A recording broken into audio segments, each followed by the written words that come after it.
Hey, Tony Gaskins here, popping in. I've been asleep, y'all, so y'all gotta forgive me now. I just come up out of a nap to go up here to pick up dinner for Tallen because it's our anniversary, 19 years, and me and my wife gonna go out to dinner tonight. But wanted to pop on here and talk about it. We don't get to talk about this all the time, marriage, because there's so many singles, and the married folks be on here learning what they can from the videos for the singles.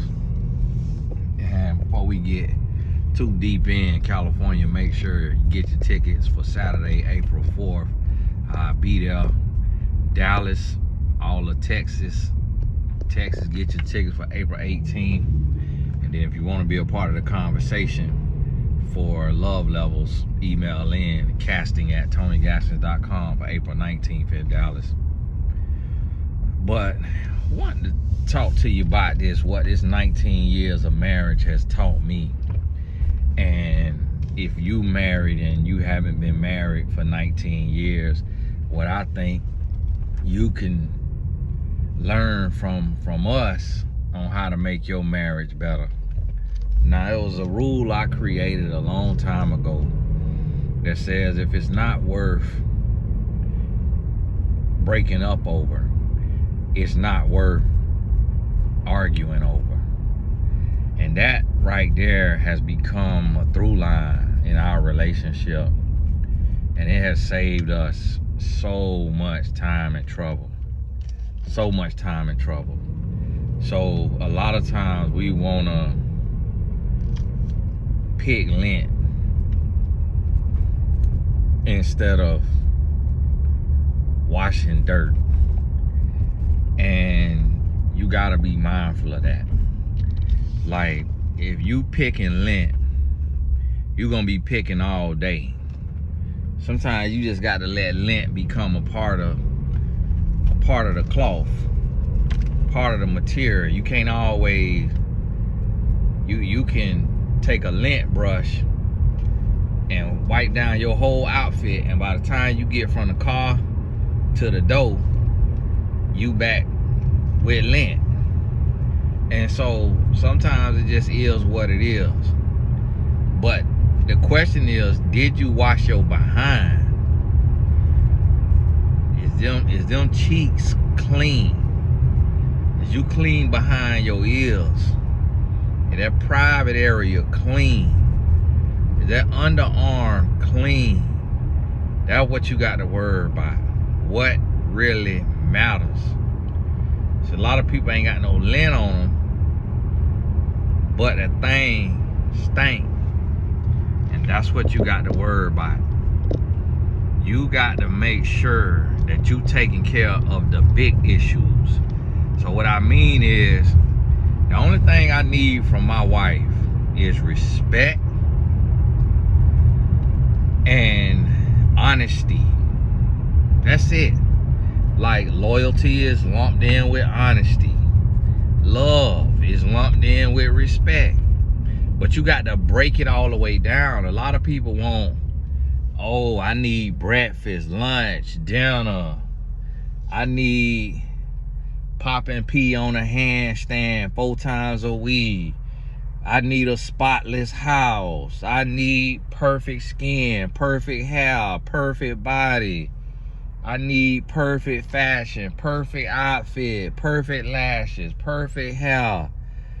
All of this right here, and that's what kills your relationship, because you want everything to be perfect, and nothing will ever be perfect.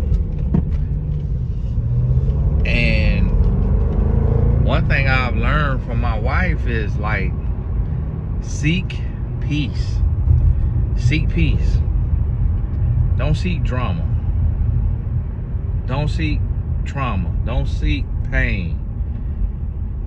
And what I had to learn is, you can't expect happiness from somebody else. You got to know, you got to be happy on your own.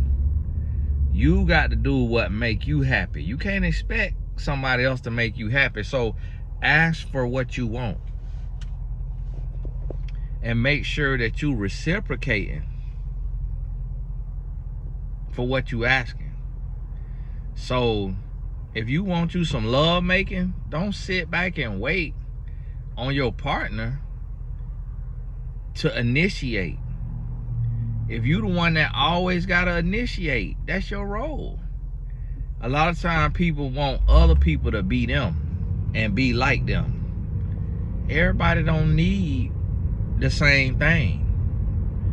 So my wife, she used to come to me and she'd be like, give me a hug.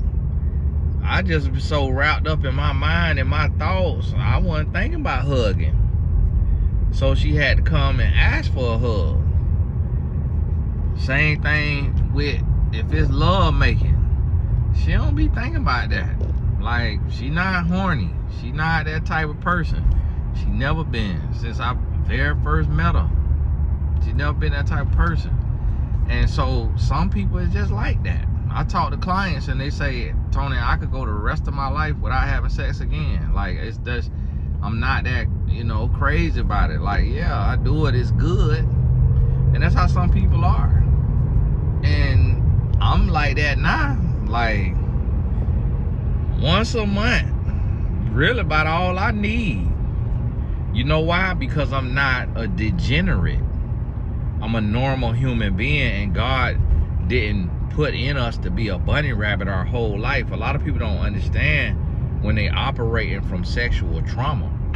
A lot of people don't understand when they perverted, when they got a perversion. A lot of people don't understand that. But because I've never watched porn, and I've never been in no bisexual relationship, no homosexual relationship, I ain't never did nothing out the norm. It's like, if I'm just listening to my body, I don't feel like having no sex every day. Maybe once a week. That's 4 times a month. But honestly, if it's once a month, I'm still okay. And a lot of people can't imagine that. How a young man who is young and healthy, all that, everything going right, can't be like, ugh, because I'm fulfilled. And that's what a lot of people don't understand. Sometimes you got to check your trauma.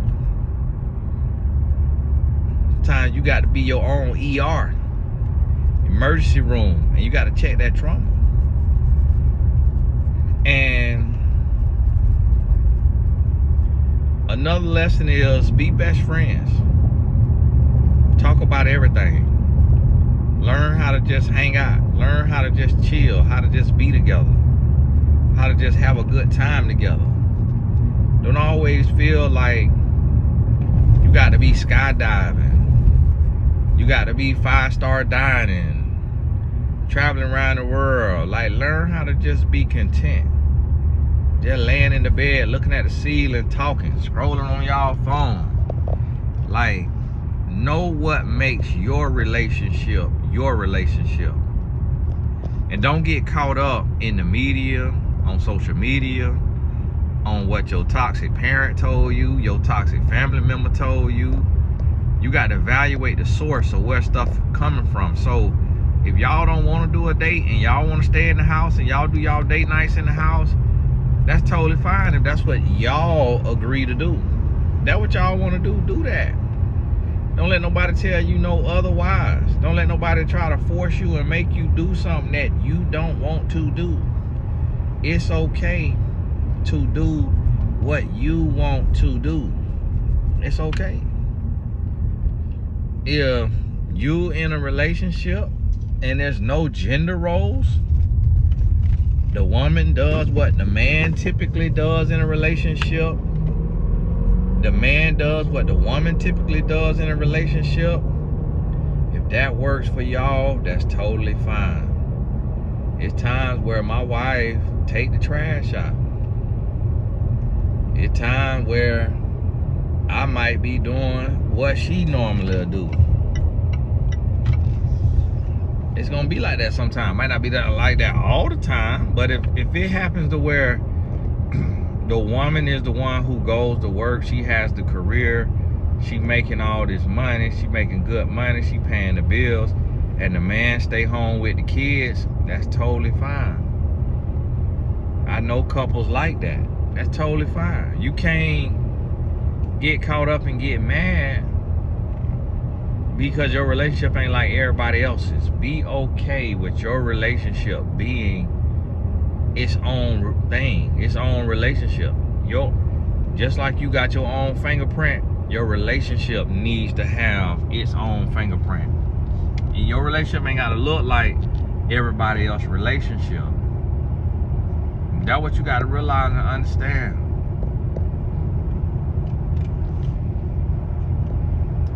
Got to realize that, understand that. And so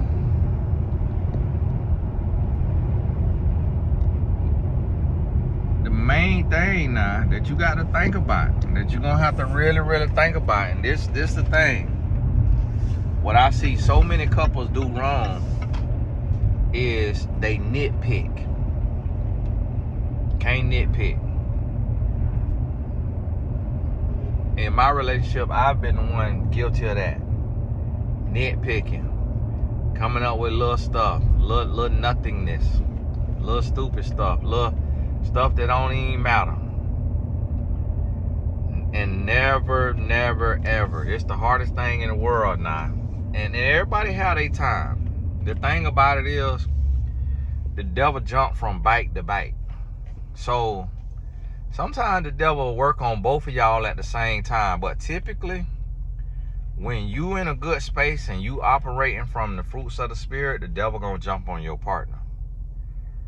When the devil is on you, when your partner in a good space and operating from the fruits of the spirit, the devil is gonna jump on you. And that's what you have to realize. Be ready for that. But always be seeking.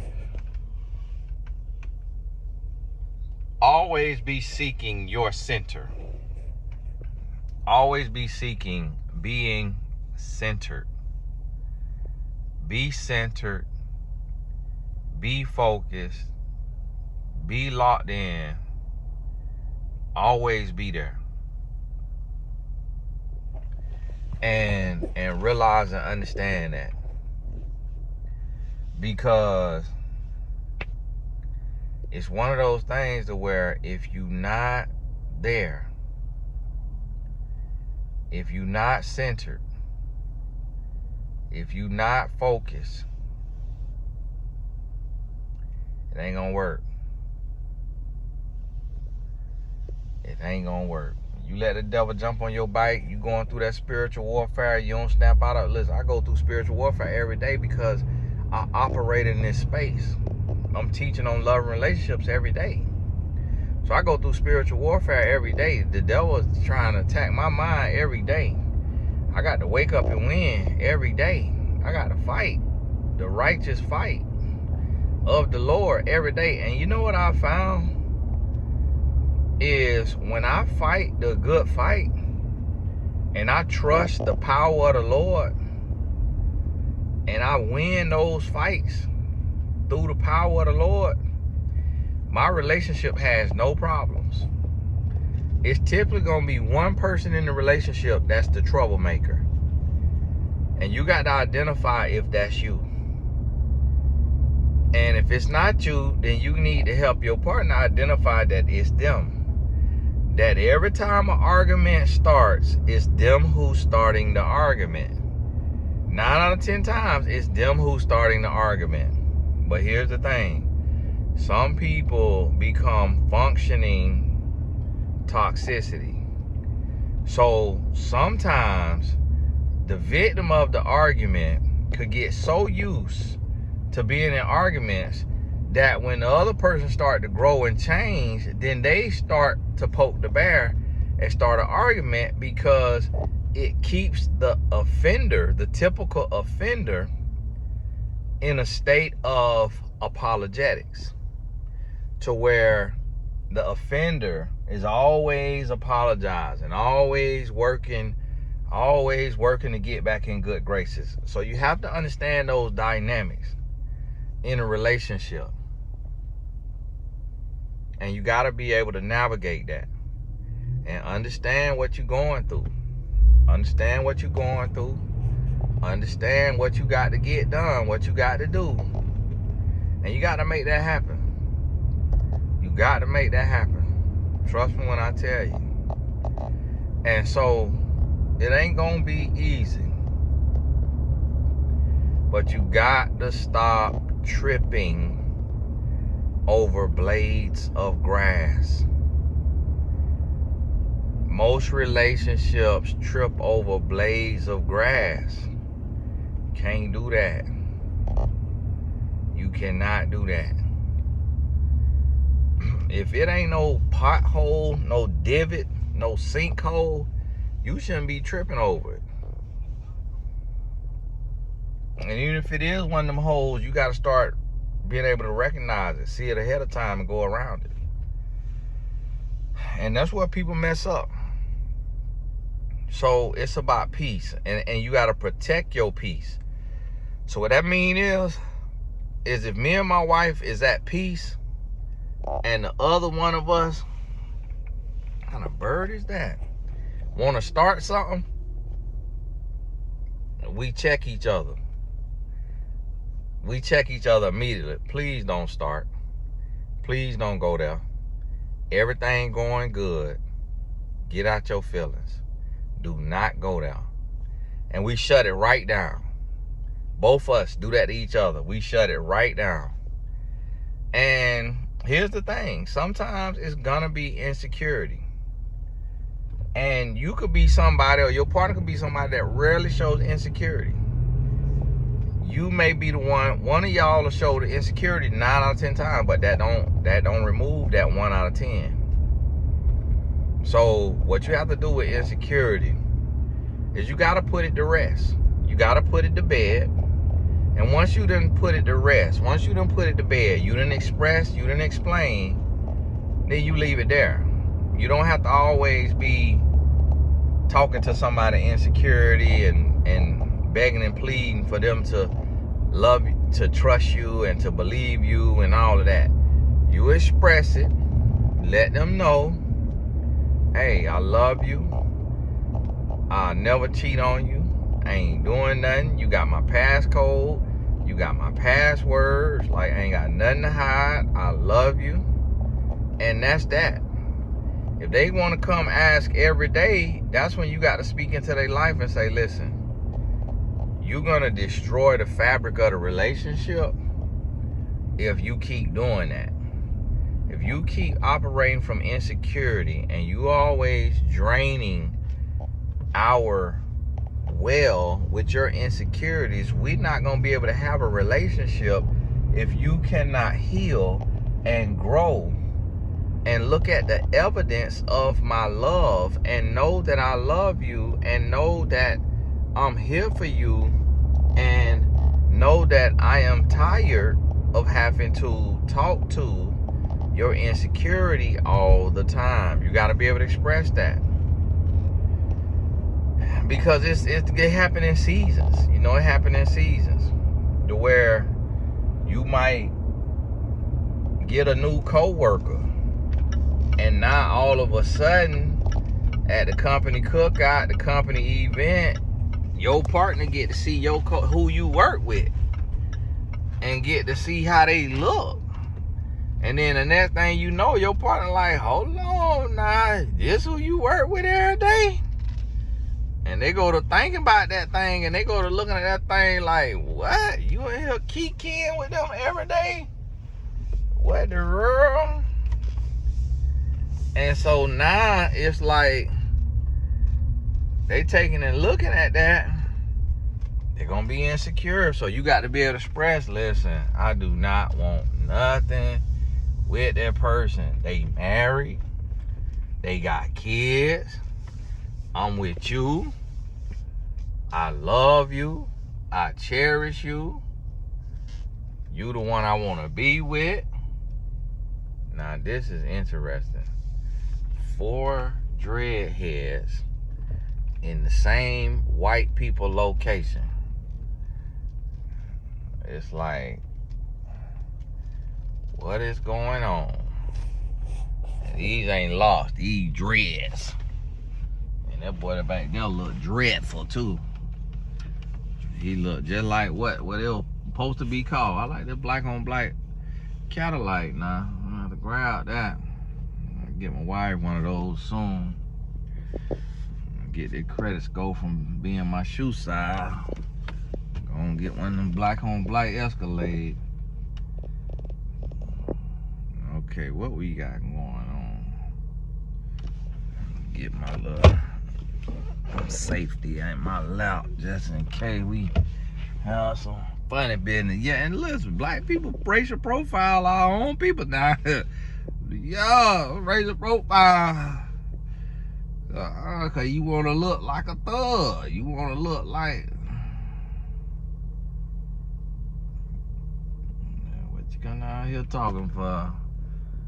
You wanna look like a thug. You wanna look like a killer. I'm finna profile you. You don't wanna get profiled and be trying to look like the man that be on the 6 o'clock news for armed robbery. I'm finna profile you, but see how I'm walking around looking? A little innocent. So I ain't getting profiled. And y'all shut your mouth. He get they don't even let her hush. He getting profiled for a reason. Man profiled me last night by my voice. Oh, okay. That's a dread with his girlfriend. Okay. Well, I don't know now. The dread that was supposed to be walking in just walked out.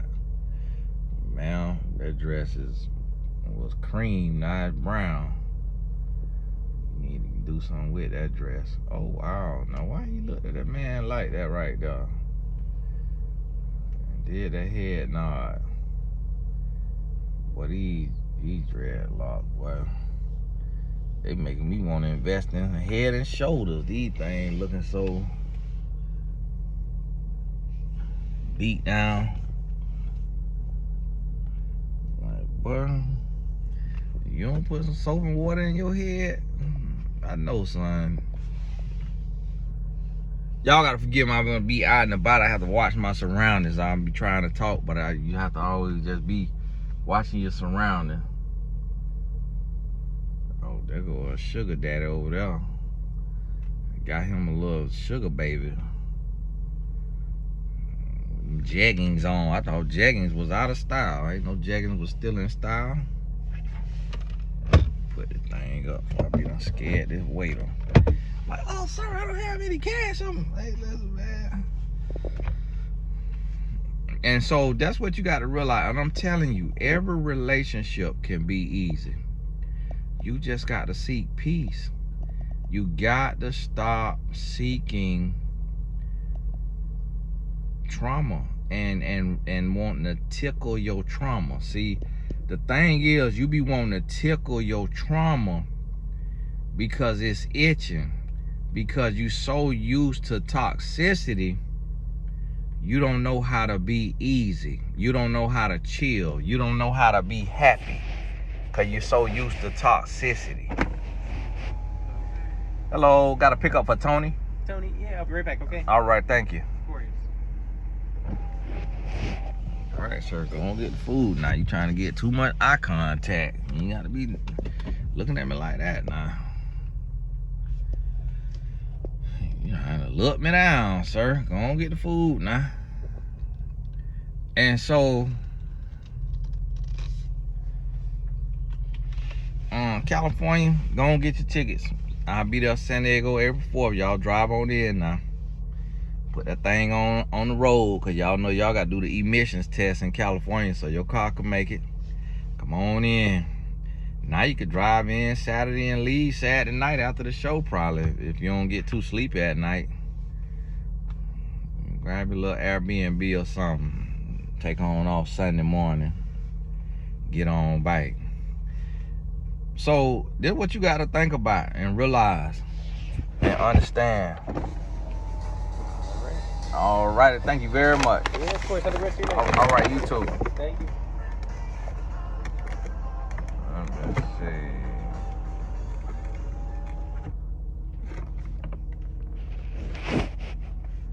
make sure. Well, what was ordered?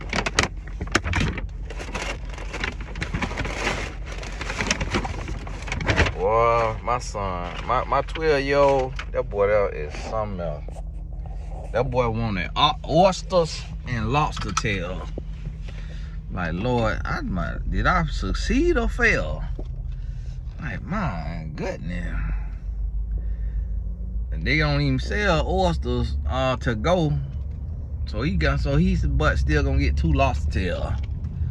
Like, boy, if you don't get a cheeseburger and some fries, he gonna get 2 lobster tail and a fry.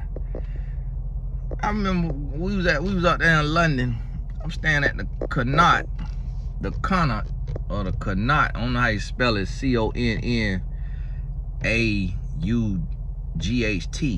So we down there in London staying at the Connaught. I just went in there for one night just because I wanted to see what it was like. Seeing a famous American actor in there. So it was $6,000 a night. Now it was expensive. Now yeah, I'm gonna spend like that sometime now. And we went downstairs. My son gonna order a blue Alaskan lobster tail. I'd say we was down there for lunch. I looked at the menu. Thing was $95. I said, son, that what you want? Yes, daddy. That's what I want. Son, yeah. Son, ain't nothing else you want out of there? Son, you don't want no mac and cheese and some fries? No, sir. Son? But hey, we shifting the coast. My oldest son today come right and was like, yeah, daddy, want to get this here tattoo on the bike, cost $5,000. Tattoo on the leg cost $5,000. $10,000. Boy, you crazy, boy. You got a GoPro. I'm not paying with no tattoos no more. I said, boy, these kids, boy, they gonna try you. I said, boy, look here, boy. Trapping's a success. It's like you want the Lord to change your financial situation, but you got to stay on top of these kids, cause boy, they get beside themselves. And so, this is what you got to realize: your relationship can work. You got to be mindful. You got to be mindful. You got to be ready and willing to do the work. So every single day, what I do personally, every single day, I fight spiritual warfare. And anything I get ready to say to my wife, any question I want to ask her, anything I want to say to her, what I do is I say, what is this question or this comment rooted in? Is it rooted in love? Is it rooted in care? Is it rooted in support? Is it rooted in guidance? Is it rooted in jealousy? Is it rooted in insecurity? Is it rooted in hate? I ask myself, where is it, what is it rooted in? And if it's rooted in something that is not advantageous to a relationship, then I do everything I can to refrain from letting it leave my lips. I don't always win.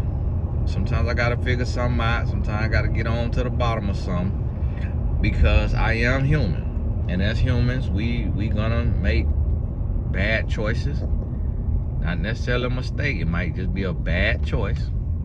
As humans, we gonna make bad choices. As humans, we going to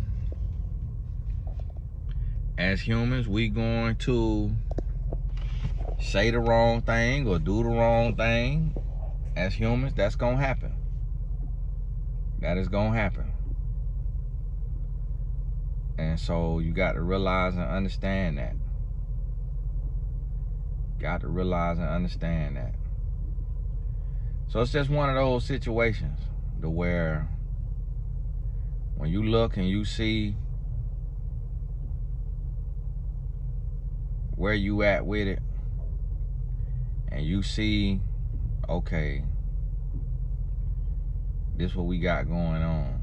Like, I'm struggling mentally, emotionally, spiritually. That's when you may have to do something for you. So like this week, I may have to cancel some coaching sessions for my own mental health, to have me another mental health break. And you can't worry about what it come with. Some people might say, hey, give me a refund. It is what it is. That they lost because they ain't get to have that experience, because they got caught up on the money. And they ain't get to have that life-changing experience of where one sentence could have shifted their whole life. So if they can't respect your mental health because you got to call out from work, or you got to do this or that, and they want to part ways, or they want to do this and that, so be it. You got to take care of you.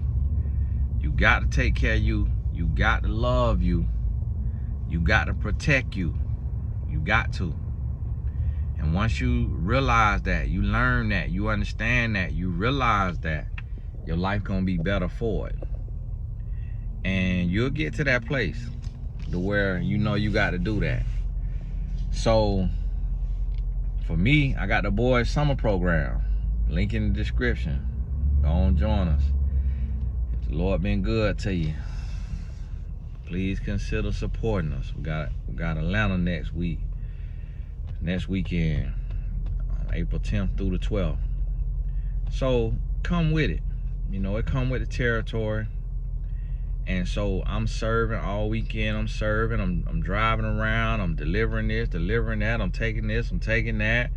Like, here I am, the owner of the program, and I'm going before the game. I'm buying the Gatorades, delivering the Gatorades. I'm delivering the uniforms. On the second day, I got a flat tire. Almost couldn't get there in time, but fortunately the coaches had the uniforms, had some uniforms. And so the light not working. The light not working, so we gotta take turns. And people trying to figure out whose turn it is. And you know, people selfish. So boy, it's about to be a wreck soon. Thank the Lord I'm getting on out of there. And so it's just one of those things to where this week I'm going to Vegas to watch Baylor men's basketball. Then I may go to Phoenix to watch UCLA women's basketball, because those two teams that I done work with as a team life coach and speaker. And then I'll drive back to San Diego to do my 2 shows. Then I'll probably get on a plane and go to Indianapolis for the Final Four. Go to the championship game on April 6th, that Monday, and then fly back home on April 7th. So I may have to move my sessions, but it is what it is. It comes with the territory. Solopreneur, we starting April 1st. So if you in the solopreneur and you ain't got the email from me yet, because I'm waiting till the month end, I know y'all itching and ready. April 1st we start. We gonna do us a call April 1st, an intro call, and then we'll have another call the next week. Some months we'll have a call every week. So I sold you 2 calls a month, but some months it might be 3, might be 4. So we're gonna have some consistency. The calls will be recorded and uploaded, so if you can't make it, don't stress it, because you also get a one-on-one session with me each quarter. So if you're not in the solopreneur, it starts in April. If you want to build you a 6-figure, 7-figure business, or 5-figure, 4-figure, whatever it is that the Lord got for you, I'm teaching you everything that I know. Every single thing that I know that made me a millionaire, that made me a solopreneur, I'm teaching it in this mastermind. So go claim your spot. Put that tax return to use. 10x that tax return. You'll see it on TonyGaskinsAcademy.com. TonyGaskinsAcademy.com. So yeah, wanted to talk to you about that and tell you your relationship can work. You got to stop. And I'm gonna tell you one thing that make the relationship, that tear the relationship up, when both people are not committed. When both people are not open and honest and faithful. when both people are not locked in and considerate and true to one another, that destroys the fabric of the relationship. It's hard to be all in when you got to hide your phone, when you got to put your phone face down, when you got to hide your passwords and your passcode, when you got a work wife, when you got a Facebook inbox wife or husband, when you emotionally cheating, when you physically cheating, whatever kind of cheating it is, financially cheating, whatever kind of cheating it is, it's hard for the relationship to work. It's hard for it to be real. It's hard for it to be authentic. It's hard. You can't really make it work. You can't. Because you got too much going on. You're not being real. You're not being honest. So the relationship can't work. And so you talking about relationships is hard. No. You making it hard because you're not being faithful. Like me and my wife, we in this season of our life, like we done grew, we done matured. So she can hold my phone all day. I can hold her phone all day. If we ain't got nothing to hide, then we can hold each other's phone. We ain't got nothing to hide. That's all it is. If we ain't got nothing to hide, then you could do that. I remember one time my wife handed me her phone in her sleep. She was dreaming. She was like, "Hey, here you go. Look this up." She was sleeping. But her and her mama and my oldest son, they have active dreams. I think it comes from reading or writing too much.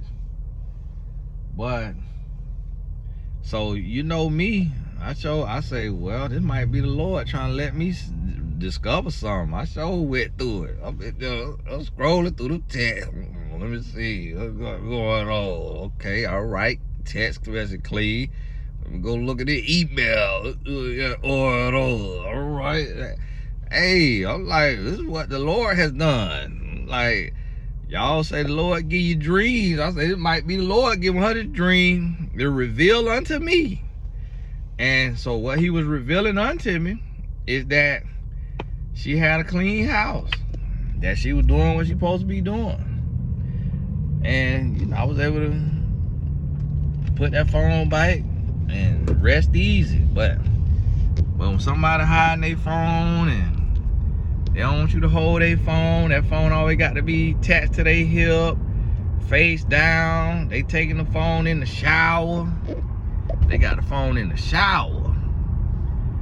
Got the phone everywhere they go. Got that phone. They can't leave it plugged in on the bed when they go get in the shower. Something up. Unless they need it legitimately to listen to something. But it's like, okay, shower, listen to your thoughts sometimes. You ain't got to always be listening to nothing. And so that's one of them things. You got to understand, like, if you all the way locked in, you all the way faithful, you all the way honest, you all the way loyal, you all the way committed, you're going to give that relationship the absolute best chance possible to succeed. And that's what you got to realize. So that's what I done learned from marriage, is that it can all be so simple. You just got to get out your own way. Got to stop trying to change people. Stop trying to control people. Stop speaking from your insecurity. Stop operating from your insecurity. Stop starting stuff. And make your focus to get along. Make your focus to love one another. Make your focus for everything to be perfect. Don't argue about if the sky is blue. Don't argue about if water is wet. Like, me and my wife, we're gonna go on a date tonight. We finna get in the car. We're gonna be talking. We just shooting the breeze. We shooting the breeze. If she say something that I don't agree with, like I have a difference of opinion, we might be talking about soccer or basketball or politics. I'm gonna let her have her belief. And I might be like, well, what you think about this? And I'm gonna let her answer the question. And I'm gonna let her drive her point home. Instead of me saying, well, I don't agree with that. I think it's this right here. It's like, it's not that big of a deal. So what I'm gonna do is I'm gonna step out of my perspective and I'm gonna try to see her perspective. And what people don't realize is people will argue about the price of tea in China, and that causes a rift. Like, that little bit of contention, that little bit of disagreement that does not matter causes a rift in the relationship because it puts your heart off. It puts your heart off kilter. It throw you off because our brain don't like confrontation. Our brain don't like conflict. Our brain don't like disagreement. Our brain likes harmony. Our brain likes synchronicity. Our brain likes tune and melody. Like, it likes flow, fluidity, consistency. So when you arguing and disagreeing, even if it's about the color of the sky, it causes a rift. And so now, because you can argue about something so baseless and so small and so insignificant, then you 1000% are gonna be arguing about the wonders of the world, the foundational beliefs. You're gonna be arguing and at odds. And so what does it do? It disrupts your relationship. It throws everything out of balance because y'all arguing. Y'all want to argue instead of just getting along, just healthily relating. So that's what you got to realize and understand. Y'all see how long it take me to go pick up dinner for my son. I've been on here 42 minutes. That's a labor of love right there. Head of the household, my own Uber Eats driver tonight. That's what I'm talking about. My wife says, so should I go pick something up for Tatum? She the woman. A lot of times in a relationship, we see the woman as the do-girl. And I'm using street terms. We see the woman as the one who take care of the kids. We see the woman as the one who is the errand runner. But y'all see me all the time shooting a video running an errand. As if I'm a stay-at-home wife. As if I don't provide high 6 figures, 7 figures for the family. So I'm taking and doing my big one at the highest level financially for my family, but I'm also doing grunt work. I'm also doing little leg work. And while my wife laid back, kicked back in the bed, relaxing, I get out here on this road. I brave the road. These wrecks, these police, these flashing traffic signals that's broken. I get out there, put my life on the line so my wife could kick back. I'm going out to serve my 12-year-old. When there's food in the fridge, I could have had them get them some of that processed freezer food. Could have had my wife get in there and cook them a little something. But you see what I'm saying? Going the extra mile where there is no traffic. And I ain't saying that to pat myself on the back, no kudos. I'm just giving you a real life scenario. That a lot of people don't realize that. Real life. Do this in real life. So think about that now. A millionaire head of the household running errands for a 12-year-old, and so his wife could rest. And that's what, and it's certain cultures to where the man, he go to work, he making $30,000 a year, he come home, kick his feet up like he Kane Dangalang. He kicking his feet up off $30,000 a year, $50,000 a year, $70,000 a year. You'll think he built the Great Wall of China. You'll think he negotiated the Boston Tea Party. Cause how he kick his feet up. I remember I went to Kenya for a speaking engagement. They told me the men in Kenya don't do a thing but work. They say you go to work, you come home, you ain't got to touch nothing. You ain't got to do no home labor. I say, well, that's an oppressive society for them women. Because I know them women don't feel like doing that stuff all the time. And then the man probably go to work and got a work wife. And so, you know, I at work kikiing with his homeboys. Then come home and ain't got to do nothing. And they was like, yeah, we ain't got to do nothing. I said, well, y'all, what y'all bring me over here for? Y'all know I don't get down like that. Y'all know I don't believe in gender roles in a relationship. They say, yeah, we bring you to change the culture. Man, there was 20 people at that event. And them boys hadn't paid me $20,000 to come over there. They was in their 20s. They paid $10,000 for the speaking fee and about another 10 in flights and hotels. Boy, I felt so bad for them. They said they were trying to change the culture. Man, we did. They had me do 2 shows and it was 20 people in both of them, maybe 40. I felt terrible for them boys. But heart must have been in the wrong place. Must was doing it for money. Which I think they were. They were young. They were trying to come up, trying to make some money. And all of that right there. But I told them, I said, man, listen, we'll do it again. I'll do it for you for free. Y'all have to cover my travel now. But I'll do it for free. I'll waive my speaking fee. But they ain't come up with that. They was having a comedy show, an outside comedy show in Nairobi, Kenya. Where they like up under this, it's like an outside amphitheater. Man, they had me go up on the stage to introduce myself and tell them that I was in town for a seminar.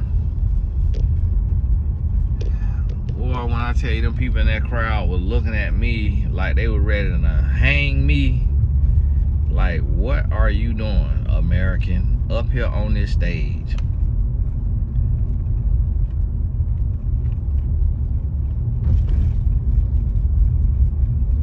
Whew. But when I tell you that was the worst idea them boys ever had, that's why it might be the worst idea of me having a seminar in a comedy club in San Diego.